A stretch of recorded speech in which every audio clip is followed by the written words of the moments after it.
Today's episode is the language shift that instantly elevates your presence.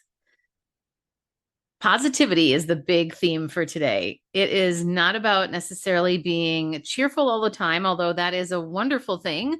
But if we think about this related to how it reflects on business, is that it's about intentional language, mindset, and leadership presence. So this is absolutely critical because let's think about it and let's face it. People trust those who are approachable, interesting, warm, and believe it or not, there was a great study that was done by Amy Cuddy who wanted to find out, would you rather be judged first on your warmth or your competence? Ultimately, she wanted to find out which one do people judge another person on, and knowing that within a nanosecond, you're judged on both, but which one first?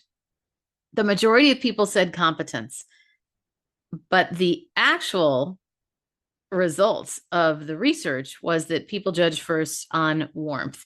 And this makes a lot of sense when we think about psychological safety, people feeling like they're comfortable around another person. So that warmth has to be felt first. And a huge part of that is how we come across in our positive language and the way we show up positively, of course. So I've got some tips for you here today. And I want to start with first, have you ever noticed how two people can say the exact same thing, but one sounds confident and inspiring and one sounds hesitant, maybe even negative?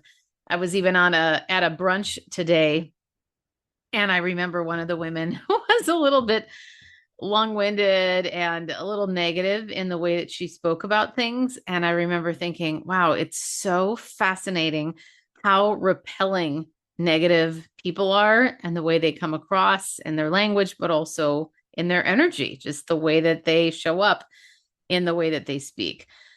So the biggest difference is about the combination of experience and word choice. So, experience and how someone comes across, as well as the word choice. And the language we use, if we're thinking now specifically about words, it not only shapes how others see us, but how we see ourselves. And we're going to talk about the power of positivity today and how a few simple shifts in your language can truly elevate your confidence, influence, and leadership presence, because a big part of it is also how we talk to ourselves. So let's talk about the first one. I love this tip. Speak toward what you want, not what you fear. So a lot of times people unintentionally focus their language on what they don't want. For example, oh, I don't want to mess this up. Or maybe even saying to somebody else, don't mess this up, or let's hope nothing goes wrong, or we can't afford mistakes. Your brain hears the negative thing first. So this is really important because the subconscious brain doesn't know the difference between what's real and what's not. Think about going to a museum where it says, don't touch. What do you want to do? You want to touch it. Or don't slam the door. All your brain just hears slam the door. So it's important to remember how our brain is actually taking in information. And we want to avoid then feeding anything negative to us. So instead, think about this. Leaders speak toward the outcomes. How about this instead? Let's execute this well. Our goal is a smooth rollout.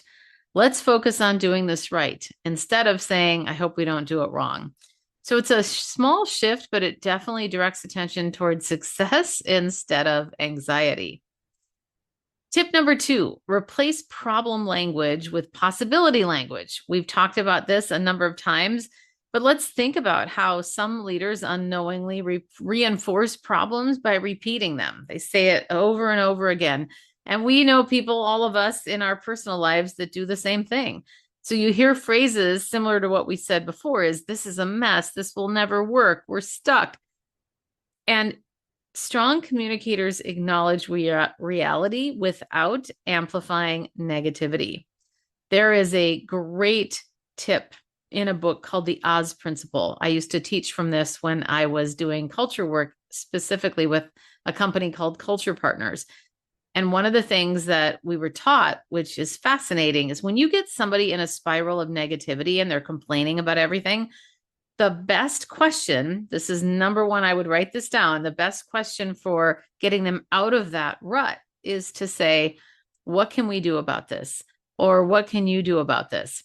It immediately programs the brain or prompts the brain to move toward a solution. Now, there is a time and a place when somebody wants to vent or they're frustrated, that's fine. But this is a great example of just tell people what you're doing. Say, hey, I want to vent for 5 minutes, or I'm here because I just want to get this off my chest. And then you can move to solutions. But how often does somebody keep going on and on and on and it's not going anywhere? So that is definitely not it's not an enjoyable group or people to be around. Let's put it that way. So instead of things like this is a mess, we're stuck, this will never work, try, here's the challenge we need to solve. And even saying it, notice how I said it with energy and I even have a smile on my face. Let's look at our options. What would move this forward? This keeps conversations productive instead of draining. Tip number 3, positivity builds self-trust, which is so cool. The words you say out loud influence your internal confidence, and especially when we repeat words. So when leaders constantly say things like, I'm not sure, this might be a bad idea, or I could be wrong, but they unintentionally train themselves to doubt their voice. Isn't that fascinating? In not the good way. So remember, a confident communicator says, here's my perspective. My recommendation is, or here's what I see happening. It's not arrogance. It is simply clarity and ownership. Tip number 4, positive language elevates leadership presence. Executives who communicate with positive language naturally create psychological safety. Teams become more willing to contribute ideas, take smart risks, solve problems, because the tone of leadership communicates, we focus on solutions here. That tone starts with the word choices, or excuse me, the words leaders choose every day. Very, very important. It is amazing how many people, and I'm going to toot my own horn here for a moment, because it is not something that I would have thought as something to say to people of, oh, I'm really good at being positive. Just like you've got strengths that you often don't even think of are strengths because they're so innate. They're so part of who you are. You're not thinking about it. And that is what positivity has been for me. But I'll tell you, after many years now of living on this earth and so many people overwhelmingly telling me, I love your energy. I love your energy. Oh my gosh, you're so positive.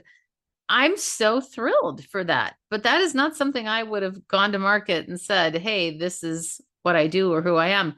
But I will tell you, I am amazed at how many people, whether it's a speaking engagement or mostly speaking engagements, just being out in the world, people go, oh my gosh, I just want to hang out with you, or you're so fun to be around. And that is a wonderful compliment. But the reason I bring this up is because it is not something that I would have thought is something to share as a strength. But it's amazing. And what it tells me is how hungry people are to be around people that are enjoyable, where there's ease, where there's a lightness, levity.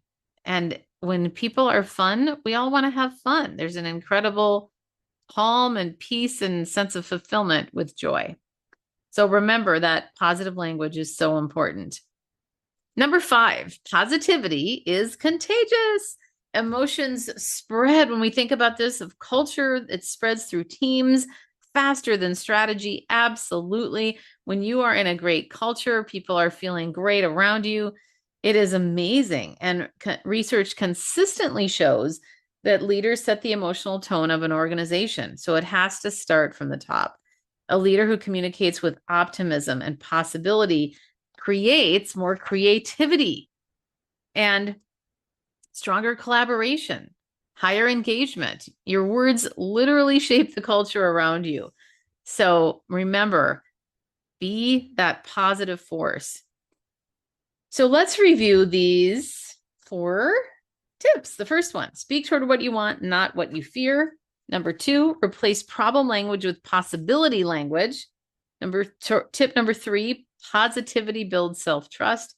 Number 4, positive language elevates leadership presence. And tip number 5, positivity is contagious. I cannot emphasize enough, as I've said multiple times, the power of recording yourself on video and watching it back, particularly in a real life scenario. When you can do that, it shows how you truly are coming across in a real life scenario. And that is the best way to get feedback on yourself. So remember, the next time you walk into a meeting or conversation, notice your language and notice your presence. So, for example, interestingly enough, I was recently this week interviewed on ABC 10 Sacramento on the show Your California Life. And it was all about how women can come across with more confidence and credibility. And one of the questions was around how you walk into a room. It was, what can a woman do to be taken seriously the moment she walks in the room? And I said, shoulders back, walk in, be ready with a strong handshake, a smile on your face when you walk in the door. You don't want to walk in the door nervous looking. You want to remember right before you go in, put that smile on, and then make sure that you take a seat at the table, not on the windowsill, which I'm amazed how many women do. I know we do it because we're wanting to be considerate of others, but please remember you deserve a seat at that table. Now, the other thing, as we're focused on language today, remember to ask yourself, am I speaking toward possibility or reinforcing the problem? This is a very helpful one to think about because the most influential leaders don't just communicate information, they communicate energy, direction, and belief. So it often begins with something very simple.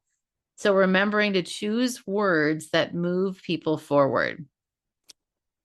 So a couple things I would suggest. First of all, I want to ask if you know anybody that might be looking for a speaker or an advisor for your executive team, perhaps. I am doing so much of that and I love it. And I'm always happy to take more referrals. And it's a wonderful thing to be able to serve in the way that I can. So always want to have more impact because you may also know, but I want to make sure that you're fully aware that I am on a mission to reach 10 million women to overcome that doubt and speak with confidence instead. And as a matter of fact, some of you may know we have reached almost 5 million now. And I am going to culminate this with a big event at the San Francisco Chase Center in 2030. Yes, you heard it, 2030, 4 years from now. I just hired that event planner and she is moving things forward, getting sponsorships, and it is very exciting to see this happen. So please be aware that that is coming around the corner. And if this episode resonated with you, my suggestion would be to pay attention to one thing this week, which is your language. Notice how often you focus on problems versus possibilities. Make the shift and watch what happens to the conversations around you. Because confident communication isn't just about what you say, it's about the energy, your presence, and the intention behind your words. So that is absolutely important.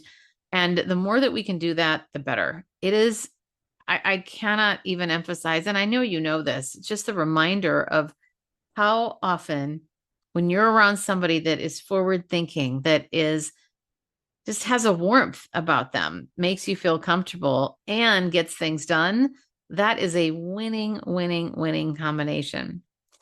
I also want to ask if you enjoy this episode and some nuggets came out of this, grab a screenshot and tag me on social. I'm at Karen Laos Official on Instagram and I'm at Karen Laos on LinkedIn.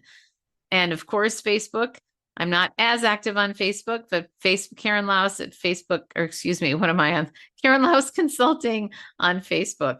So tag me, and if you find it in your heart to do, a review would be greatly appreciated so that more and more people can hear the podcast and we can get more impact or make more impact and get more women to the Chase Center, eradicating that doubt and speaking with confidence. So have a wonderful rest of your day or evening. If you loved today's episode, please subscribe and leave a review. It helps other people find the podcast faster, and it certainly helps me. Remember, you too can stand out with unshakable confidence.